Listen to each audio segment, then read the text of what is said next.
देवताओं ने अपना स्वयं ने अपना किसी प्रकार का अगर कोई उनके कष्ट आया या कोई दोष लगा तो उसका निवारण उन्होंने इस तीर्थ पर आकर किया।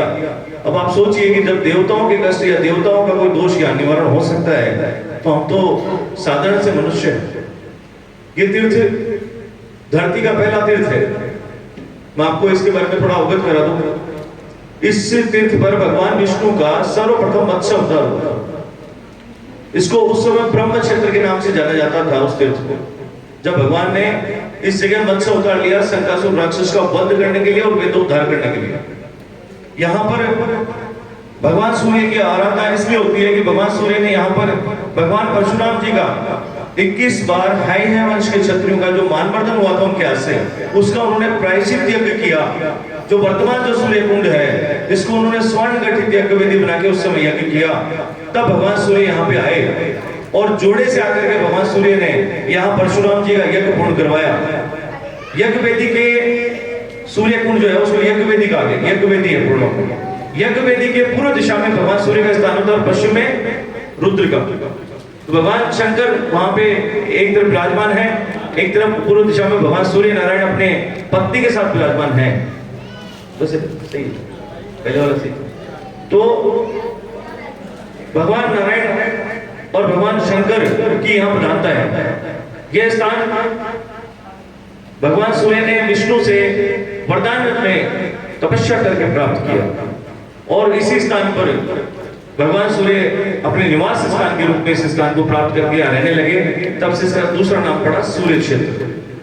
पहले इसको ब्रह्म क्षेत्र कहा जाता था। ब्रह्म क्षेत्र को पहाड़ों के द्वारा ढकवा दिया गया, पर्वतों के द्वारा। भगवान विष्णु का मत्स्य अवतार हुआ। जब इसमें भगवान के श्री चरण लगे तो ये जल इतना पवित्र हो गया कि इसके दर्शन मात्र से मोक्ष हो जाया करते थे। तो सारे जीव प्राणी यहाँ के भगवान के श्री चरणों में आने लगे। कोई भी भगवान के सृष्टि क्रम में नहीं रहने लगा तो भगवान ने उस जल को ढकने का निश्चय किया। तो माल और केतु दो पर्वत है। माल और केतु अलग अलग है। सुमेरु पर्वत के पोते और दोहते, ये दोनों जो है वो तपस्या कर रहे थे कि हमारा कहीं कलयुग में नाम आया आरती में। माँ जगदम्बा की आरती में इनका नाम आज उच्चारण किया जाता है। श्री माल केतु में राजा थे कोटि रतन ज्योति। ये लाइन आप सब पढ़ते हैं। तो माँ जगदम्बा की आरती में इनका नाम आता है और इस पर्वतों को दोनों को आदेश दिया कि आप जाके इस जल को आच्छादित कर दें। तो दोनों ने इस जल को ढक दिया। तो ब्रह्म क्षेत्र जो था वो लोप हो गया। फिर उसके बाद में भगवान परशुराम जी ने जब यहाँ प्रायश्चित यज्ञ किया तो सूर्य कुंड को स्वर्ण गठित यज्ञ वेदी बना के भगवान सूर्य को प्रसन्न करने के लिए यहाँ पर प्रायश्चित यज्ञ करने का निश्चय करके भगवान नारायण को यहाँ विराजमान किया। जब भगवान सूर्य यहाँ आए तो उनको बड़ा स्थान रमणीय लगा तो भगवान ने स्थान वरदान स्वरूप प्राप्त किया और तब से इसका नाम सूर्य क्षेत्र पड़ा। अब सूर्य क्षेत्र लोहारगढ़ धाम के नाम से इस स्थान को जानते हैं। लोहारगढ़ नाम पड़ा 5000-6000 साल पहले। उससे पहले इसको शंख पदम भी कहा गया है। शंख के रूप में एक ही रास्ता जाने का, एक ही रास्ता आने का। तो ऐसा इसको शंख पदम के रूप में जाना जाता है। पुराणों में बहुत से उल्लेख किए गए इस तीर्थ के। ये वो स्थान है जहाँ रावण ने 10 शीश दान किए, भगवान शंकर को प्रसन्न किया। ये वो तीर्थ है। यहाँ भगवान खाटू श्याम जी का शीश जो बर्बरी को इतना मानते हैं कलयुग में, भगवान सूर्य ने उनको दिव्य चाक्षु दिए और सूर्य कुंड के पीछे जो भगवान सूर्य के मंदिर के पीछे जो पहाड़ है उस पर्वत पर वो शीश रखा गया और वहां से भगवान सूर्य ने उनको दिव्य चाक्षु दिए युद्ध देखने के लिए। तो यहाँ से वो नदी में बह के खाटू धाम निकले। तो ये मंगल पाठ ज्योतिर्मंगल पाठ में भी लिखा गया है लोहागढ़ साहिब शाम। ये वो बहुत पुरानी तीर्थ स्थल है। देवता भी इस तीर्थ के लिए तरसते हैं। हम तो बहुत सौभाग्यशाली है जो यहाँ से हमारी उत्पत्ति हुई। इस तीर्थ पर वो जातियां, 4 जातियों की उत्पत्ति यहाँ से मानी गई। महेश्वर समाज, खंडेलवाल ब्राह्मण और खंडेलवाल ब्राह्मणों से ही खंडेलवाल देशों की उत्पत्ति मानी गई है। और महेश्वर समाज से पहले पूर्व में जब भगवान विष्णु का मत्स्य अवतार हुआ तब मीना समाज की उत्पत्ति यहाँ से हुई। ये बहुत बड़ा तीर्थ है। हम लोग पता नहीं कहाँ और भगवान पता नहीं कहाँ ढूंढ रहे हैं। 4 धाम करके यात्रा करके भी लोहारगढ़ लाना पड़ता है, ऐसा पुराणों में लिखा गया है। हम पिंडदान करने हरिद्वार जाते हैं, वहां से भी आके यहाँ पे आना पड़ता है, ऐसा इस तीर्थ में लिखा गया है। चाहे आप कोई भी मांगलिक कार्य अमंगलिक कार्य करें, लोहारगढ़ लाना अनिवार्य है कलयुग में, ऐसा बताया गया है। एकमात्र तीर्थ होगा जो पापों से मुक्ति दिलाने में सार्थक होगा। इस तीर्थ का बड़ा महत्व है। आज आप लोगों ने यहाँ महेश्वर समाज का ये जो महासभा का कार्यक्रम किया, इसमें आपको थोड़ा सा आपके संक्षिप्त में, क्योंकि मुझे पहले आदेशित हो गया कि हमारा संक्षिप्त में बोलना है, तो ये स्थान आपका उद्गम स्थल कैसे बना, जहां तक मुझे इसका इतिहास का ध्यान है, पूर्व में भगवान रामचंद्र जी के वंश में महेश्वरी हुए। रामचंद्र जी की इच्छाकु वंश की पीढ़ी में लवकुश के बाद जो पीढ़ी चली उसमें इच्छाकु नाम के राजा हुए और उनके खड़गंसर नाम के पुत्र थे। उनके युवराज थे सुरग्यान कौर। सुरग्यान कौर जो थे उनको भगवान जब वो पैदा हुए तो उनके ऋषियों ने जब उनकी कुंडली देखी तो ऐसा बताया गया कि ये उत्तर दिशा में अगर जाएंगे तो इनके साथ कोई अप्रिय घटना होगी और इनको उत्तर दिशा में जाना निषेध करें। फिर भगवान जब उनकी कहते हैं कि कोई बात जब चल जाती है तो नारायण उस बात को पूर्ण करते हैं। तो वो जब बैन लगाया गया तो युवराज को लगा कि मेरे को क्यों मना किया जाता है, मैं तो यहाँ का राजा हूँ, मुझे कौन मना कर सकता है। तो युवराज को कहा गया कि आपके साथ अपनी घटना घटित हो सकती है, कुछ हो सकता है। लेकिन युवराज तो हटी थे, उन्होंने अपने बेहतर योद्धाओं को तैयार किया जो विश्वस्त योद्धा थे, ताकतवर योद्धा थे, हर विद्या में निपुण थे। उनको लेकर के वो उत्तर दिशा में शिकार के बहाने से निकल गए। वहां पे ऋषि बैठे हुए यज्ञ कर रहे थे, तपस्या कर रहे थे। उन्होंने जाके बोला कि मेरे राज्य में बिना मेरी अनुमति के आप यज्ञ आदि कैसे कर सकते हो? अहंकार था। तो उन्होंने कहा ये तो भगवान का काम है, हम क्यों नहीं कर सकते? बोले हम यहाँ पे यज्ञ भी करेंगे और भगवान की आराधना भी करेंगे। बोले नहीं, मेरे राज्य में मेरे बिना अनुमति के आप यज्ञ आदि नहीं कर सकते। तो उन्होंने बेहतर योद्धाओं को कहा कि जाके इनका यज्ञों का विध्वंस कर दो। तो बेहतर योद्धाओं ने जब उनका यज्ञों का विध्वंस करने लगे तो ऋषि सामने खड़े हो गए, उनको चोटें लगी। ऋषियों ने उनको मना किया, नहीं माने और यज्ञों का विध्वंस किया। तो ऋषियों ने कहा जैसे आपकी बुद्धि जड़वत है वैसे आप जड़वत हो जाओ, पत्थर के पाषाणों में परिणत हो जाओ। तो बेहतर योद्धाओं के साथ में युवराज जो थे, राजा जो थे, वो पत्थर के पाषाणों में परिणत हो गए, पत्थर की मूर्तियां बन गई। अब उनकी रानी ने उनको ढूंढती उधर आई और देखा कि ऋषिगण बैठे हुए हैं, यज्ञ की विध्वंस हुआ है, ऋषियों की चोटें लगी हुई। ऋषियों को जाके आराधित किया कि ये क्या हुआ प्रभु?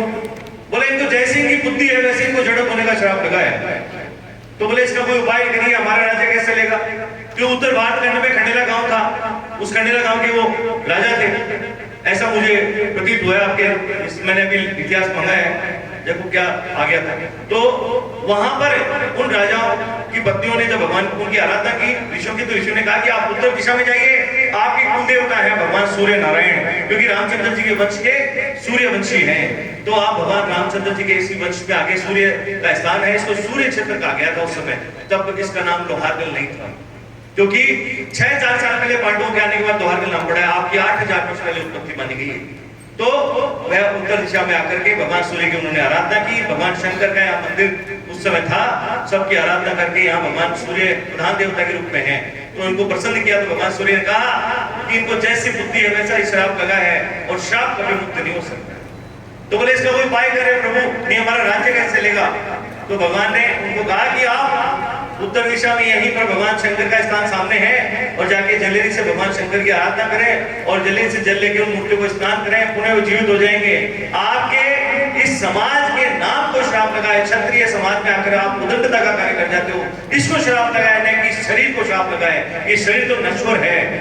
तब भगवान ने उनको रास्ता बताया, तो उन्होंने जाके भगवान शंकर की आराधना की और शंकर भगवान ने जो जल था उस जल से वो जल के भगवान की जब मूर्तियों को स्नान कराया उन सभी बेहतर योद्धाओं की और राजा की, तो पुनः जीवित हो गए और वचनबद्ध किया भगवान ने उनको कि आप क्षत्रिय धर्म त्याग देंगे आज से।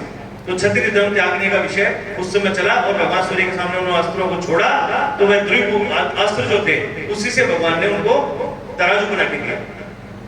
तलवार से बनाई डंडी और जो तलवार को रोकने के लिए जो भाले होते हैं, वो जो कपाल होती है, ढाल से तराजू बनाए और तराजू बना के उनको दिया कि आज से आप वैश्य कुल का काम करें। इस वैश्य कुल में ना तो आपको कोई गुस्सा आएगा, क्योंकि तो पोलाइट होकर व्यापार करना है, व्यापार तो पोलाइट होकर किया जा सकता है। तो मन को परिवर्तन करने के लिए भगवान ने समाज के कार्य को चेंज किया और क्षत्रिय धर्म छुड़वा कर और भगवान महेश के नाम से उस समय आपके समाज का नाम पड़ा।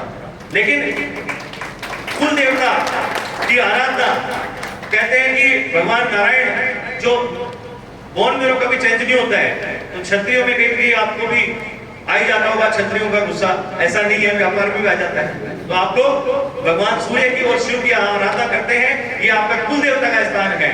और मैं इस युवा प्रकोष्ठ को बड़ा धन्यवाद दूंगा जिन्होंने इस तरह से अलौकिक भवन का निर्माण किया और बहुत बड़ा कार्य कर दिया जो आज तक इस लोहारगल में किसी ने किया। भूतो न भविष्यति, ऐसा काम आपके युवा प्रकोष्ठ ने किया। इस युवा प्रकोष्ठ को मैं जितना धन्यवाद दूं, मनीष जी बैठे हैं तब से जुड़े हुए हैं, अशोक जी नानी, कितने नाम बताऊं आपको। बड़े गुरु जी के पास जब जाते थे तो बड़े गुरु जी कहते थे, अरे महेश्वरी हो आप, अपने उत्पत्ति स्थल पे कुछ करो।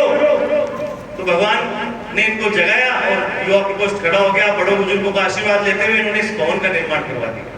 अब आप लोगों को मैं कहना चाहूंगा, जितने भी देवी देवता हैं, जितने भी समाज के हैं, जितने भी अग्रवाल समाज हो, महेश्वरी समाज, अन्य समाज जितने भी, वो अपने कुल देवता के स्थान पे जाके और वहां पूर्णतः व्यवस्था बनाते हैं और खड़े रहकर उनकी व्यवस्था संभालते हैं। आप लोगों को मैं आह्वान करता हूँ इस लोहारगल सूर्यपीठ से कि आप लोगों को वहां आना चाहिए और प्रत्येक घर के व्यक्ति को चार चुड़ूले, विवाह, यहाँ तक कि जन्मदिन यहाँ लोहारगल में मनाए, ऐसा हम लोग की भवन है। तो इस लोहारगल से सारे महेश्वरी जुड़ जाएंगे। जिस दिन ऐसा हुआ उस दिन इस लोहारगल की काया पलट जाएगी। खाली एक ऐसा समाज है जो पूरे विश्व में अपना नाम और प्रतिष्ठा के लिए काम करता है, वो महेश्वरी समाज।